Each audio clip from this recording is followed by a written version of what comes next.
नमस्कार मित्रों, युग चेतना यूट्यूब चैनल पर आपका हार्दिक स्वागत अभिनंदन है। हिंदी साहित्य का इतिहास हमारा टॉपिक चल रहा है। कॉलेज प्राध्यापक भर्ती परीक्षा 2023 के लिए स्पेशल मुहिम निःशुल्क चलाई जा रही है। जो साथी पीजीटी और टीजीटी और नेट की तैयारी करने वाले हैं वो भी इस निःशुल्क चैनल का लाभ उठा सकते हैं। मैं श्यामलाल बरबड़ आपका हार्दिक स्वागत अभिनंदन करता हूं युग चेतना यूट्यूब चैनल पर। इस चैनल को आपको अच्छा लगे तो कमेंट करना और कोई सुझाव हो आपका तो सुझाव कमेंट बॉक्स के माध्यम से हमें दे सकते हैं। आपका सुझाव मेरे लिए सर्वोपरि है। आप अपने साथियों के साथ भी इस चैनल को शेयर करें, आपके साथी भी इस मेगा निःशुल्क क्लास का लाभ उठा सकें। ठीक है दोस्तों, यह एक कॉलेज प्राध्यापक हिंदी परीक्षा 2023 आरपीएससी द्वारा संचालित व्याख्याता भर्ती परीक्षा के लिए निःशुल्क मुहिम है। और टीजीटी, पीजीटी, नेट कोई भी स्टेट, केंद्र सरकार, केवीएस, एनवीएस, डीएसएसबी से तैयारी करने वाले अभ्यर्थी भी इनका लाभ उठा सकते हैं। हमने राम भक्ति काव्य पूर्ण कर लिया। आज मैं लेकर आया हूँ कृष्ण भक्ति काव्य धारा।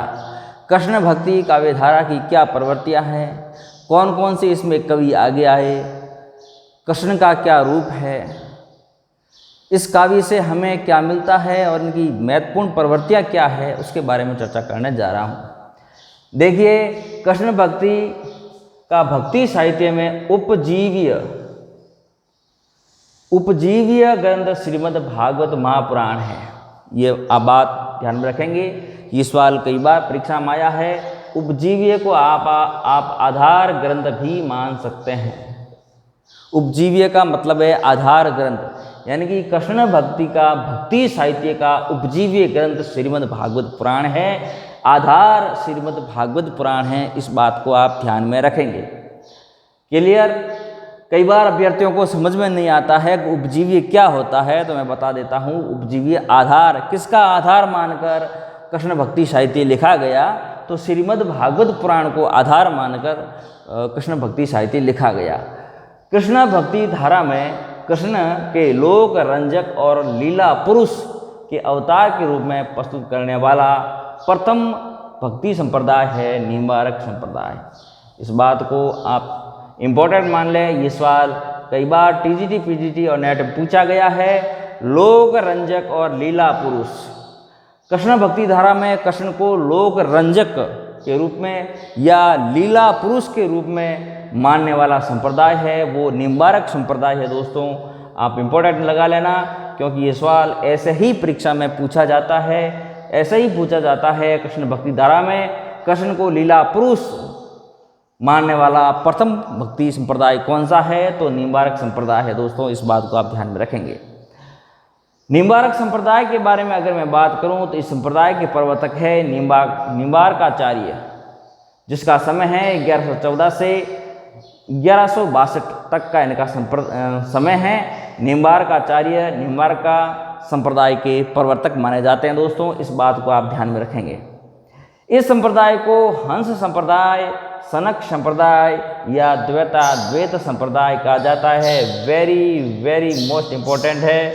इनमें से एक सवाल आपको परीक्षा में देखने को मिलेगा, चाहे टीजीटी हो, पीजीटी हो, नेट हो, कोई लेक्चरर हो, एक सवाल आपको देखने को मिलेगा। किस संप्रदाय को सनक संप्रदाय कहते हैं, किस संप्रदाय को द्वैताद्वैत संप्रदाय कहते हैं, किस संप्रदाय को हंस संप्रदाय कहते हैं, या हंस संप्रदाय के प्रवक्ता कौन हैं, या सनक संप्रदाय के प्रवक्ता कौन हैं। तो देखिए, निम्बारक संप्रदाय को हंस संप्रदाय कहते हैं। इस बात को आप कॉपी में लिखते जाइए। मैंने पहले भी आपको बताया था, जब भी इस चैनल में आप पढ़ने बैठते हैं तो कॉपी और पेन साथ में रखिए, लिखते रहिए। निम्बारक संप्रदाय को हंस संप्रदाय कहते हैं, इनको सनक संप्रदाय कहते हैं, इनको द्वैताद्वैत संप्रदाय कहते हैं। ये बहुत ही अच्छा सवाल है और बहुत ही वेरी मोस्ट सवाल है। द्वैताद्वैत वाला सवाल मिलान में पूछ लिया जाता है। एक तरफ संप्रदाय होते हैं, एक तरफ प्रवक्ता होते हैं। इस संप्रदाय की सबसे बड़ी पीठ सलेमाबाद अजमेर में है दोस्तों, इस बात को आप ध्यान में रखेंगे। निम्बार्क संप्रदाय की सबसे बड़ी पीठ है वो सलेमाबाद अजमेर में है। ये सवाल जीके में कई बार पूछा जाता है, जीके में भी अगर ये पूछ लिया जाए तो आपके लिए इम्पोर्टेंट है, और सब्जेक्ट हिंदी में भी ये पूछा जाता है। राधा कृष्ण के युग रूप का पूजन होता है, राधा और कृष्ण का एक साथ युगल पूजा होती है, युग नहीं है ये युगल है, युगल पूजा होती है, साथ में पूजा होती है। निम्बार्क संप्रदाय में राधा और कृष्ण की साथ में पूजा होती है। कृष्ण के वामांग में यानी कृष्ण के साथ में राधा जी की मूर्ति की उपासना का विधान है, बगल में राधा जी की मूर्ति स्थापित की गई है और कृष्ण के साथ में और इनकी मूर्ति की पूजा करने का विधान है।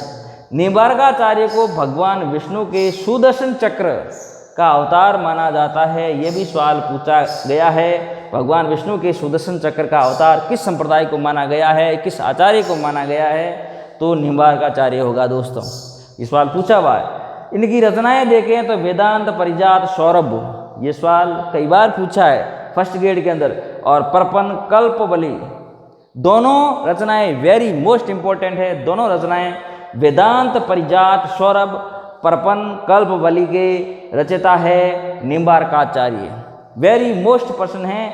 ये सवाल पीजीटी में अक्सर पूछा जाता है, नेट में अक्सर पूछा जाता है, कॉलेज लेक्चर में अक्सर पूछा जाता है। इनमें से निम्बार्काचार्य की रचनाएं हैं तो वेदांत, परिजात, सौरभ, परपन, कल्पवली, या सीधा पूछ लिया जाए वेदांत, परिजात, सौरभ के रचनाकार कौन है, निम्बार्काचार्य। परपन, कल्पवली के रचनाकार कौन है, निम्बार्काचार्य है। इस बात को दोस्तों आप ध्यान में रखेंगे। आगे मैं बात करूं दोस्तों वल्लभ संप्रदाय के बारे में, दूसरा टॉपिक है वल्लभ संप्रदाय। तो वल्लभ संप्रदाय के बारे में बात करूं तो वल्लभ संप्रदाय के प्रवर्तक है वल्लभाचार्य, और इनका समय है 1418 से 1530 तक का इनका समय रहा है वल्लभाचार्य का। इस संप्रदाय में कृष्ण को पूर्णानंद स्वरूप, पूर्ण पर ब्रह्म पुरुषोत्तम के रूप में पूजा जाता है। बहुत ही इंपॉर्टेंट सवाल है, बहुत ही इंपॉर्टेंट है, परीक्षा में पूछने लायक क्वेश्चन है। मैं कहता हूँ बोर्ड को ऐसे सवाल पूछने चाहिए जिससे अभ्यर्थियों की मेहनत रंग लाती है, जो कठिन मेहनत करते हैं उनका सिलेक्शन होता है। इस संप्रदाय यानी वल्लभ संप्रदाय में श्री कृष्ण को पूर्णानंद स्वरूप, पूर्ण पर ब्रह्म पुरुषोत्तम के रूप में पूजा जाता है। ये सवाल इंपॉर्टेंट है, परीक्षा में पूछा जा सकता है।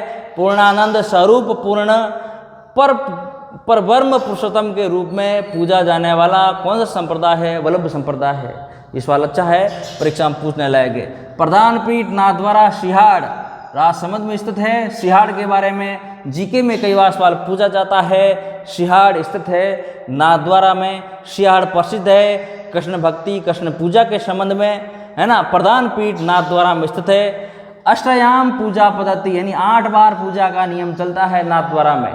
कृष्ण के पूरे दिन में श्री कृष्ण के 8 बार पूजा होती है और 8 बार अलग अलग योग से पूजा होती है। इस बात को ध्यान में रखेंगे। इस सवाल परीक्षा में कॉलेज लेक्चर में पूछा गया सवाल है दोस्तों, इस बात को ध्यान में रखेंगे। और ये भी सवाल है पूर्णानंद स्वरूप, पूर्ण परब्रह्म पुरुषोत्तम, ये भी 2018 के कॉलेज लेक्चर में पूछा गया सवाल है। इस बात को भी आप ध्यान में रखेंगे। अब 8 बार कैसे पूजा जाता है, पहले सर्वप्रथम श्री कृष्ण का मंगलाचरण होता है, उसके बाद में श्री कृष्ण का श्रृंगार होता है, उसके बाद में ग्वाल बाल आते हैं, उसके बाद में राजयोग होता है, राजयोग होता है, उसके बाद में उत्थान होता है, फिर भोग होता है, श्री कृष्ण को लड्डू खिलाए जाते हैं, फिर संध्या की आरती होती है, उसके बाद में श्री कृष्ण शाम को सोते हैं, शयन। ये 8 बार श्री कृष्ण की पूजा होती है। ये पूजा होती है नाथ द्वारा सिहाड़ राजसमंद में, जो इनकी मुख्य पीठ है वल्लभ संप्रदाय की, वहाँ पे होती है। अब महत्वपूर्ण ग्रंथ कौन कौन से इनके देखिए। वल्लभाचार्य के प्रमुख ग्रंथ पूर्व मीमांसा भाष्य, इंपॉर्टेंट सवाल है, हर कंपटीशन में पूछा जाता है, कॉलेज लेक्चर में यह पूछा जाएगा, ध्यान रखना। और उत्तर मीमांसा भाष्य या परब्रह्म अणुभाष्य, यह भी इंपॉर्टेंट है, वल्लभाचार्य का ग्रंथ है ये, ठीक है ना, पूछ लिया जाएगा। उत्तर मीमांसा भाष्य या ब्रह्म सूत्र अणुभाष्य, संबंध रखते हैं। वल्लभाचार्य किसके ग्रंथ है? वल्लभाचार्य ग्रंथ है, ठीक है ना। अणुभाष्य ग्रंथ में शुद्धाद्वैतवाद सिद्धांत की दार्शनिक व्याख्या हुई है अणुभाष्य में। अब यहाँ से सवाल पूछा जाएगा, शुद्धाद्वैत सिद्धांत की दार्शनिक व्याख्या किस ग्रंथ में हुई है? तो अणुभाष्य ग्रंथ में हुई है। अणुभाष्य के रचनाकार कौन है?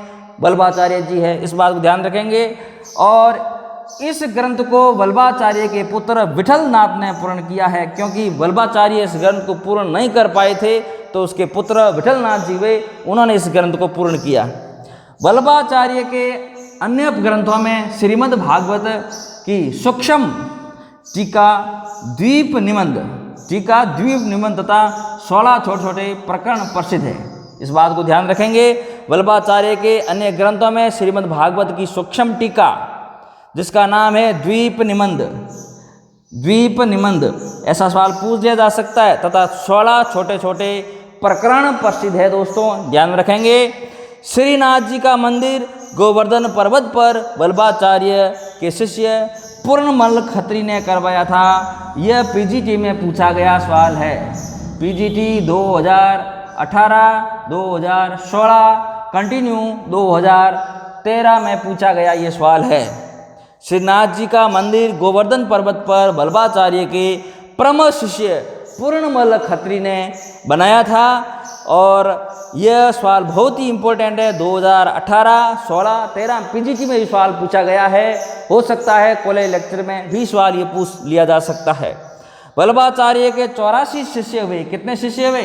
84 शिष्य हुए थे, जिनका विस्तार से वर्णन इनके पुत्र द्वारा रचित 84 वैष्णव की वार्ता के रूप में हुआ है, और इनके पुत्र का नाम है विठलनाथ। वल्लभाचार्य के 84 शिष्य वे, इनका जो उल्लेख है विठलनाथ के 84 वैष्णव की वार्ता में मिलता है। आज दोस्तों इतना ही। आगे मैं अगला कृष्ण भक्ति संप्रदाय से संबंधित टॉपिक लेकर आऊँगा। तब तक मुझे इजाज़त दीजिए। हाँ, आपसे एक निवेदन है, आप कोई सुझाव देना चाहते हैं, कुछ हमें कहना चाहते हैं, तो कमेंट बॉक्स में कमेंट करके हमें बताएं। इस चैनल को ज़्यादा से ज़्यादा शेयर करें। मैं आपका अति आभारी रहूँगा। नमस्कार, धन्यवाद।